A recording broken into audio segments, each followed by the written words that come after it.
ខ្មែររួមជាតិបានរៀបចំបេក្ខភាពក្រុមប្រឹក្សាគុំសង្កាត់និងបានរៀបចំរចនាសម្ព័ន្ធទូទាំងប្រទេសតើអ្វីជាចំណុចពិសេសរបស់គណៈបកផ្នែករួមជាតិដែលធ្វើឲ្យមានការគ្រប់គ្រងពីគណៈបកនយោបាយដទៃពីប្រជាពលរដ្ឋនិងមជ្ឈដ្ឋាននានាសូមបងប្អូនរួមជាតិមេត្តាស្ដាប់នៅទស្សនៈយល់ឃើញរបស់ថ្នាក់ដឹកនាំគណៈបកស្ត្រីនិស្សិតយុវជនដូចតទៅគណៈបកផ្នែករួមជាតិគឺជាគណៈបកនយោបាយតែមួយគត់ដែលមានលក្ខណៈសម្បត្តិពិសេសខុសប្លែកពីគណៈបកនយោបាយដទៃហើយអាចផ្ដល់ការជឿទុកចិត្តដល់បងប្អូនប្រជាពលរដ្ឋគ្រប់មជ្ឈដ្ឋាននិងគ្រប់និន្នាការនយោបាយពីគ្រប់គណៈបកផ្នែករួមជាតិគោរពយ៉ាងម៉ឺងម៉ាត់បំផុតនៅគោលការណ៍ទាំង3គឺ1គណៈបកផ្នែករួមជាតិជាកម្មសិទ្ធិរបស់សមាជិកទាំងអស់មិនមែនជាកម្មសិទ្ធិផ្ដាច់មុខរបស់បុគ្គលណាម្នាក់ឬក្រុមណាមួយឡើយ2គណៈបកផ្នែករួមជាតិមានបកពួកនិយមមានគ្រួសារនិយមនិងមានអំពើពុករលួយ3គណៈបកផ្នែករួមជាតិដឹកនាំនិងគ្រប់គ្រងដោយប្រកាសជាប់តាមបែបប្រជាធិបតេយ្យសេរីហើយរាល់ការសម្រេចចិត្តត្រូវអនុម័តដោយសេចក្តីភាគច្រើនគណៈបកផ្នែករួមជាតិមានឆន្ទៈស្មោះត្រង់ជាមួយប្រជាពលរដ្ឋមានមនសិការឯកភាពជាតិស្របតាមព្រះរាជបណ្ដាំរបស់អតីតព្រះមហាក្សត្រអធិរាជការៈសម្ដេចព្រះនរោត្តមសីហនុផ្នែករួមជាតិបាច់គណៈបកផ្នែករួមជាតិប្រកាសជាប់នៅនិន្នាការនយោបាយអភិក្រិតគ្រប់គ្រងនឹងការពីបរិបលាំងហើយមិនមែនជាគណៈបកប្រឆាំងក៏មិនមែនជាគណៈបករណបឬអាយ៉ងជាពិសេសមិនមែនជាគណៈបកដែលជ្រុលនិយមនោះឡើយគណៈបកផ្នែករួមជាតិកំពុងខិតខំអំពីសមត្ថភាពក្នុងការចូលរួមដោះស្រាយបញ្ហាសុខាភិបាលជាអាយុជីវិតជាតិកាត់បន្ថយភាពក្រីក្រការធ្វើចំណាក់ស្រុងរបស់ប្រជាពលរដ្ឋកសាងគ្រឹះសេដ្ឋកិច្ចឲ្យរីកចម្រើននិងមានការអភិវឌ្ឍសម្រាប់ប្រទេសជាតិដោយបង្កផលប្រយោជន៍ជាតិនិងប្រជាពលរដ្ឋជាធំដោយការសន្យានៅមុនពេលបោះឆ្នោតនឹងដោះស្រាយគណៈមានដំណើររបស់គណៈបកផ្នែករួមជាតិមានអាសនៈក្នុងភូមិសង្កាត់របស់បងប្អូនការសន្យារបស់គណៈបកផ្នែករួមជាតិជាការសន្យាដើម្បីបុព្វហេតុជាតិគណៈបកផ្នែករួមជាតិមិនមែនជាគណៈបកដែលបង្កើតឡើងដើម្បីបំបែកសម្លេងគ្រប់គ្រងរបស់គណៈបកណាមួយឡើយជាពិសេសគោលចំហរបស់អ្នកដឹកនាំជាន់ខ្ពស់របស់គណៈបកផ្នែករួមជាតិជាអ្នកដឹកនាំដែលតែងតែស្រឡាញ់ជាពលរដ្ឋ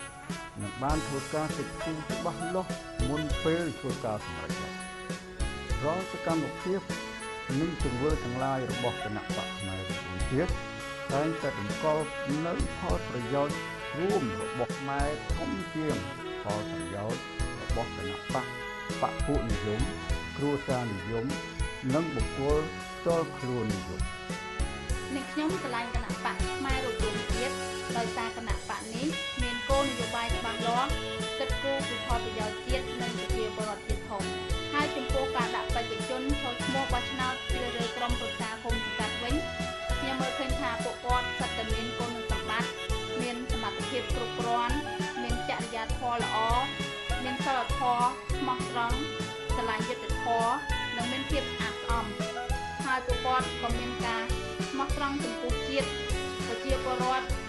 ចេះជួយយកចិត្តទុកដាក់ជួយទុកធរៈបងប្អូននៅមូលដ្ឋានភូមិឃុំសង្កាត់ដោយមិនមានការរើសអើងនៅនៃការនយោបាយនោះឡើយខ្ញុំយល់ឃើញថាគណៈបកផ្នែករួមជាតិមិនយកនិច្ចការនៃការដឹកនាំឬគណៈបកនយោបាយណាមួយមកធ្វើជាសត្រូវ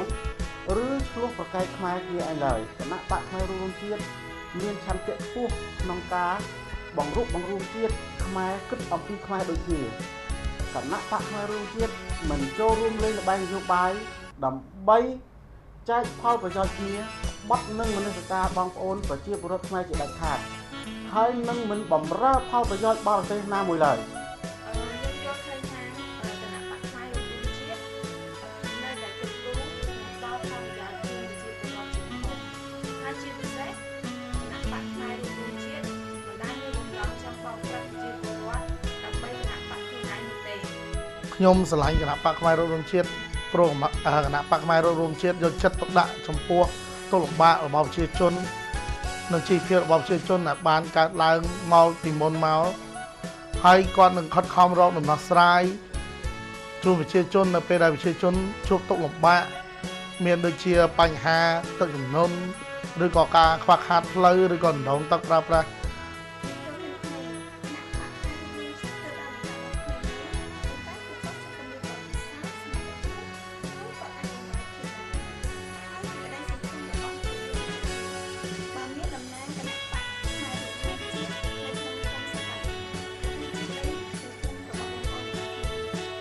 ពិតជាស្រឡាញ់និងគាំទ្រចំពោះគោលការណ៍ដឹកនាំនិងគោលនយោបាយមូលដ្ឋានរបស់គណបកខ្មែររួបរមជាតិព្រោះអីគណបកខ្មែររួបរមជាតិជានិច្ចកាលតែងតែគិតគូរដល់កុមារស្ត្រីយុវជនចាស់ជរា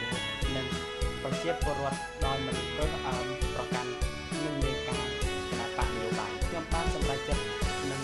បោះឆ្នោតជូនគណបកខ្មែររួបរមជាតិដើម្បីផលប្រយោជន៍បងប្អូននៅក្នុងមូលដ្ឋានរបស់យើងទទួលបានជីវភាពល្អប្រសើរនិងមានសុភមង្គលពិតប្រាកដខ្មែរក្រៅក្លាងយើងចាប់ដៃគ្នាកសាងកម្ពុជាអភិវឌ្ឍជាតិលុបបំបត្តិពងរលួយជ្រុំជ្រែងទួយជីវភាពរៀងពងរឹងស្រង់ជាតិយើងឲ្យរុងរឿងល្បីពេញលោកាជ័យយកគណៈបកខ្មែររួបរวมជាតិអភិវឌ្ឍជាតិលើក្រ